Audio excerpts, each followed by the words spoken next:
Now turn to Section 3. Section 3. You will hear a conversation between Carlos, Melissa, David and Simona. First, you have some time to look at questions 21 to 30.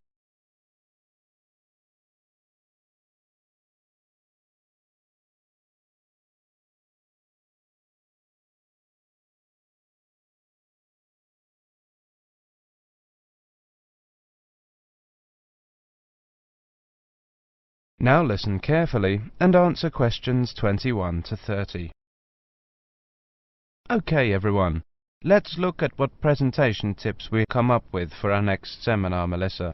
Okay, here's my first tip. Show up early. Some experienced presenters say that something good is bound to happen. I'm not sure about that, but... Well, you may have a chance to head off some technical problem. Also, at the beginning, before you actually begin your presentation, people filter in slowly. It's a great time to introduce yourself. Can't argue with that. Simona has some ideas about opening. Have a strong opening. I picked up a few ideas for structuring your opening. First, never apologize.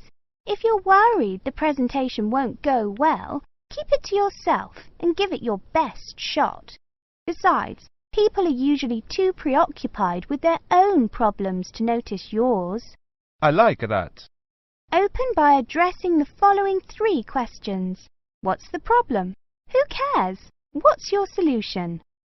Excellent suggestion. David, you've gone quiet. Well, my next suggestion is PGP. That means that with every subtopic, you should move from the particular to the general and back to the particular. Even though the purpose of a subtopic is to convey the general information, bracing it with particulars is a good way to draw attention and promote retention. I've got another one.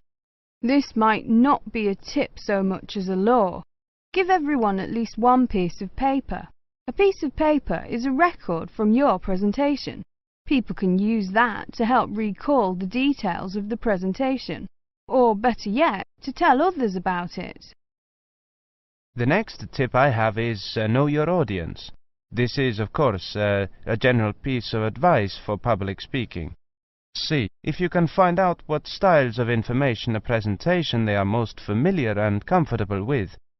Adapting your presentation to those styles will leave fewer barriers to the direct communication of your material. I like that idea. We mentioned possible technical problems before. My next point is that maybe speakers should rethink the overhead projector. Is one really necessary? I think that often is, but I agree with your basic point, Simona. Don't use one just because it's there. Maybe a good tip is to consider carefully what you're putting on your slides. Yes, David, that's a very good point to make. Slide content is, well, you don't want too much, too little. Carlos? Good point, both of you. Another point I have is to respect the audience. Don't condescend by dumbing down your lecture. Show them respect by saying what you believe and what you know to be the whole story. I also have a point about humour.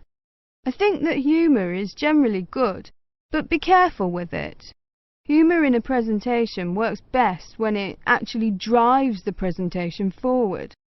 If you find you're using canned jokes that don't depend on the context of the presentation, eliminate them. David? Maybe, Melissa, but always be very careful about jokes that put down a class of people. If you're going to alienate your audience, do it on the merits of your content. Also, avoid masculine or even feminine pronouns as universals. It can be a nuisance to half the audience. As universals, use the plural they. The Oxford English Dictionary has allowed they as a gender-neutral singular pronoun for years. Thanks, Simona. Thinking towards the end. Take care with the questions. Many people judge the quality of your talk not by the 20 minutes of presentation, but on the 30 seconds you spend answering the question. Be sure to allow long pauses for questions. 10 seconds may seem like a long pause when you're at the front of the room, but it flows naturally from the audience's point of view. Let people know you believe your material. Speak with conviction. Believing your subject matter is one of the best ways to speak more effectively. Finish early, and something good is almost bound to happen. If nothing else happens, people will be able to leave early, and suddenly they'll have an extra couple of minutes to do things they didn't think they'd get to. People will really like you if you do that. I think we have missed the key point. Practice. Practice over and over and over. If you can, record your presentation. Play it back and watch yourself. You'll discover 1,000 horrible things you never knew about yourself. Now watch it again without the sound. Why are your hands flying around like that? Now listen to it with the picture. Get rid of those ums. Now watch it at twice the normal speed. This emphasizes low-frequency cycles in your gestures. David, those were excellent points. I have one more, something quite simple, but often overlooked.